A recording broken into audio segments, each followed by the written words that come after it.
Desi Diana Saputri dalam pelajaran sejarah Indonesia. Selamat pagi anak-anak, Assalamualaikum warahmatullahi wabarakatuh. Nah, hari ini adalah pertemuan kita yang ketiga.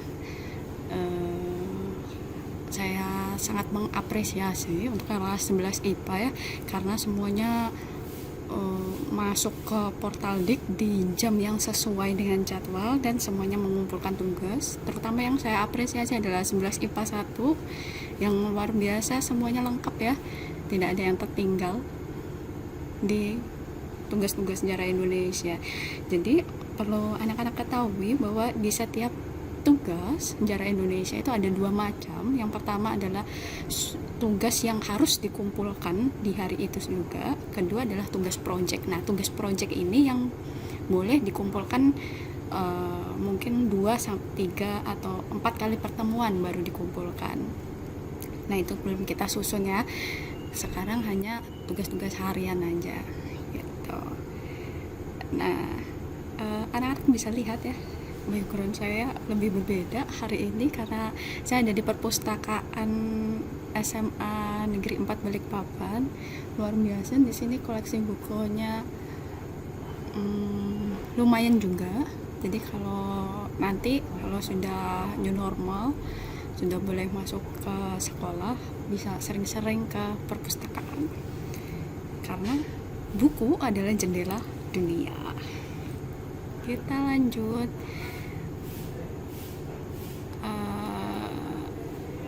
Materi minggu lalu kita sudah belajar tentang masuknya Portugis dan Spanyol di Indonesia.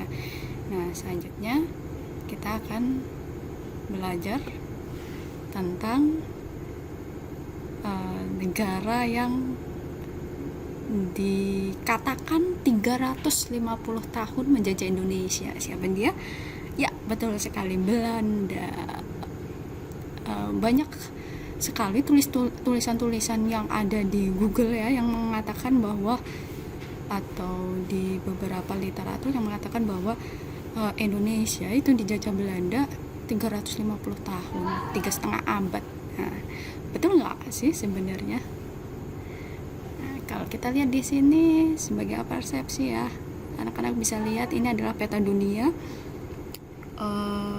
Ini anak-anak bisa lihat, ini adalah jalur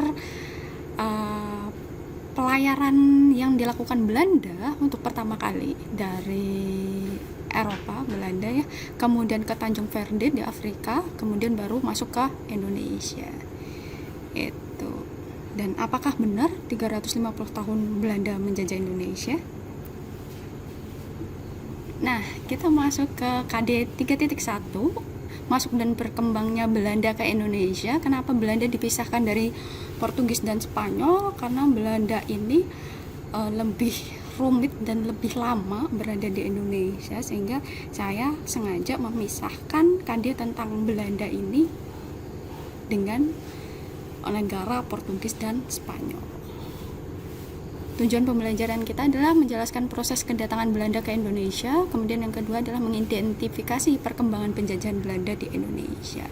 Kalau banyak mitos yang berkembang bahwa Belanda menjajah Indonesia itu selama 3,5 abad, berarti secara logika banyak yang dilakukan Belanda di Indonesia. Nah, maka itu kita harus mengidentifikasi bagaimana perkembangan penjajahan Belanda di Indonesia.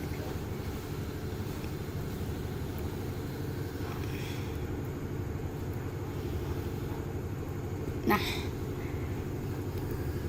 kedatangan Belanda di Indonesia pertama kali di tahun 1596 yang dipimpin oleh Cornelis de Houtman.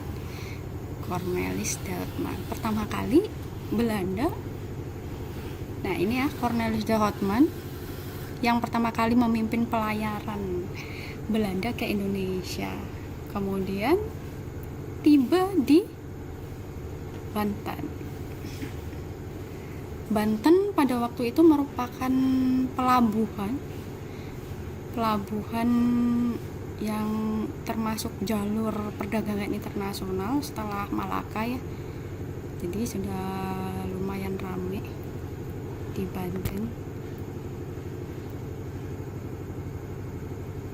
Nah, kemudian bagaimana perkembangan Belanda ketika sampai di Banten. Jadi pada waktu itu Cornelis de Houtman itu tidak bisa membaur dengan masyarakat Banten, sehingga dia diusir dari Banten itu sendiri. Tapi kemudian ada datang lagi kongsi dagang, ya, karena Spanyol melarang Belanda untuk melakukan aktivitas perdagangan rempah-rempah di Lisabon, maka Belanda ini harus mencari daerah penghasil rempah-rempah. Kita tahu di pertemuan sebelumnya bahwa orang-orang Eropa itu menganggap rempah-rempah itu bagaikan emas karena sangat berharga rempah-rempah. Kita bisa lihat kalau kita tarik sekarang ya, jahe itu di masa pandemi Covid harganya melambung naik. Nah, itu hampir sama dengan ketika Eropa mencari rempah-rempah ke Indonesia. Maka bersyukurlah kita tinggal di Indonesia yang penuh dengan kekayaan alam. Nah, coba kita lihat perkembangan penjajahan Belanda. Nah, ini adalah mata uang, background di belakang ini adalah mata uang dari VOC, Verenigde Oost-Indische Compagnie. Jadi ketika Lisabon itu ditutup oleh Spanyol, maka pedagang-pedagang Belanda itu mencari daerah penghasil rempah-rempah. Nah, semakin banyak orang-orang Belanda yang berada di Indonesia untuk berdagang rempah-rempah, maka mereka membutuhkan kongsi dagang, membutuhkan wadah. Kalau sekarang mungkin himpunan pengusaha muda gitu. Kalau waktu dulu itu namanya adalah VOC. VOC ini adalah kumpulan kongsi dagang orang-orang Belanda. Nanti ada juga EIC, itu dari Inggris. Nah, pada tanggal 20 Maret 1602 VOC itu dibentuk dengan tujuan menghindari persaingan antar sesama pedagang Belanda. Jadi supaya menjadi wadah agar sesama pedagang Belanda itu nggak bersaing. Nah, kemudian memperkuat posisi Belanda dalam menghadapi persaingan dengan bangsa Eropa lainnya seperti Portugis dan Spanyol, juga Inggris. Kemudian mendapatkan keuntungan dagang yang semaksimal mungkin. Itu VOC. Jadi bukan negara, bukan sebuah negara di sini, bukan sebuah bangsa di sini, bangsa yang menguasai bangsa, tetapi sebuah kongsi dagang. Membentuk kongsi dagang VOC untuk menghindari persaingan dagang rempah-rempah. Selanjutnya, VOC ini memiliki hak istimewa. Nah, hak istimewanya itu diantara lain adalah hak memonopoli perdagangan, memiliki tentara sendiri, mencetak mata uang sendiri, mengadakan perjanjian dengan raja-raja daerah, dan memiliki pengadilan sendiri. Jadi bisa kita bilang bahwa VOC ini kongsi dagang yang istimewa karena dia punya hak-hak istimewa di sini. Karena dia mampu memonopoli perdagangan. Jadi ketika masyarakat itu panen hasil bumi misalnya, itu harus dijual ke VOC. Kemudian mereka juga bisa mencetak mata uang sendiri, bisa mengadakan perjanjian dengan raja-raja daerah. Itu hak-hak istimewa VOC. Nah, kebijakan yang dilakukan VOC ada beberapa yang saya jelaskan. Selain ini masih ada banyak lagi, nanti bisa dilihat di buku masing-masing ya.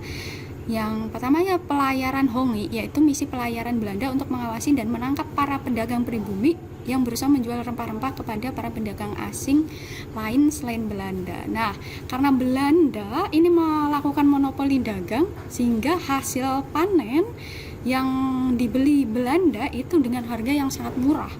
Maka dari itu, pedagang pribumi mencoba untuk menjual hasil panennya kepada selain Belanda. Nah, karena ada hal-hal seperti ini, maka VOC melakukan pelayaran Hongi, atau kita bisa sebut sebagai patroli laut. Kemudian yang kedua adalah hak ekstripasi, yaitu usaha pengembangan tanaman rempah-rempah yang dianggap overproduksi sehingga harganya tetap stabil. Jadi kalau kita belajar di ekonomi ya, ketika barang itu banyak, maka harga akan turun. Nah, maka VOC ini menerapkan ekstripasi sehingga jumlah barang yang ada di pasar itu tidak lebih dari yang seharusnya, sehingga harganya tetap harus stabil. Ini ya, hukum ekonomi. Kemudian yang ketiga, kontingenten, yaitu kewajiban bagi rakyat untuk membayar pajak yang berupa hasil bumi. Jadi sudah mereka harus menjual kepada VOC dengan harga rendah, mereka juga harus membayar pajak kepada VOC. Ini beberapa kebijakan VOC yang tentunya sangat merugikan bagi bangsa Indonesia. Selanjutnya, seperti biasanya, apa kesimpulanmu hari ini? Bisa kamu tulis kemudian upload di portal Dik. Terakhir dikumpulkan jam 9 WITA waktu Indonesia Tengah.